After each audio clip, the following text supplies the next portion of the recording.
नमस्कार, मैं आपके साथ अंजना और आप देख रहे हैं नेशन न्यूज।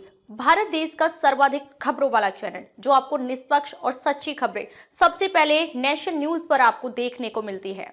आइए बढ़ते हैं आज की बड़ी खबर की ओर। बंगाल में बिक रही बांग्लादेशी सिम, इन्हें ट्रैक करना मुश्किल, इंटरनेशनल की जगह लोकल कॉल पर बातचीत, सीमा में 5 किलोमीटर अंदर तक ये सिम एक्टिव। बांग्लादेश सीमा पर बसा पश्चिम बंगाल का मुर्शिदाबाद जिले का गांव श्रीरामपुर, समय दोपहर 2:36। इस समय यहाँ साप्ताहिक हाट लगा हुआ है। यही हमारी मुलाकात स्थानीय मोहम्मद अशफाक से हुई। उनके हाथ में कीपैड फोन था जिससे वो बार बार बांग्लादेश कॉल कर रहे थे। मैंने कॉल रेट के बारे में पूछा तो बोले ये इंटरनेशनल नहीं लोकल कॉल है, क्योंकि फोन में बांग्लादेश की सिम है। इम्पोर्ट एक्सपोर्ट का काम करता हूँ, इसके लिए लोकल सिम चाहिए। मैंने पूछा सिम कहाँ से मिली तो बोले यहीं। आपको चाहिए क्या? मैंने कहा नहीं। इसके बाद मैं वहाँ से निकल आया। बांग्लादेश से सटे बंगाल बॉर्डर पर यही सिम सीमा सुरक्षा बल BSF का सिरदर्द बनी हुई है। अगस्त में बांग्लादेश में तख्तापलट के बाद से श्रीरामपुर में बाहरी सिम की खरीद बिक्री होने लगी है। बांग्लादेश के ज्यादातर टेलीकॉम सर्विस प्रोवाइडर्स के नेटवर्क भारतीय सीमा में 5 किलोमीटर भीतर तक आते हैं, यानी तस्कर दो देशों के बीच लोकल कॉल पर बात कर रहे हैं। एक स्थानीय पुलिस अधिकारी ने बताया कि बीते दिनों जब तस्कर भागकर बांग्लादेश की सीमा में जा रहे थे तब उनका एक फोन गिर गया था। इसमें बांग्लादेशी सिम थी। तब हमें भारतीय इलाके में विदेशी सिमों के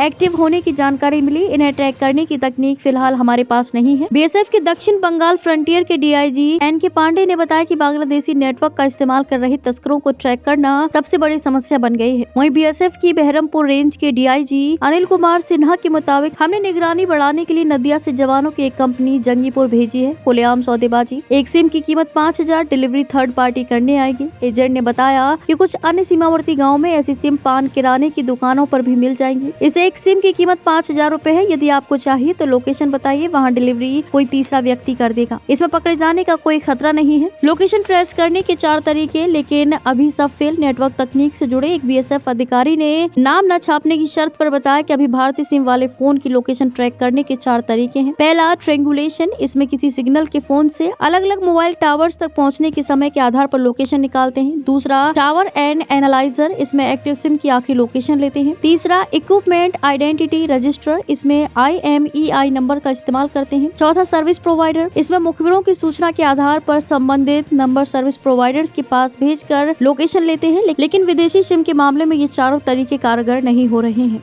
अब तक के लिए बस इतना ही। फिर मिलते हैं कैसे ही बड़ी खबर के साथ। तब तक के लिए नमस्कार और देखते रहिए नेशन न्यूज। ताजा अपडेट के लिए हमारे YouTube चैनल व Facebook पेज को लाइक सब्सक्राइब जरूर करें। धन्यवाद।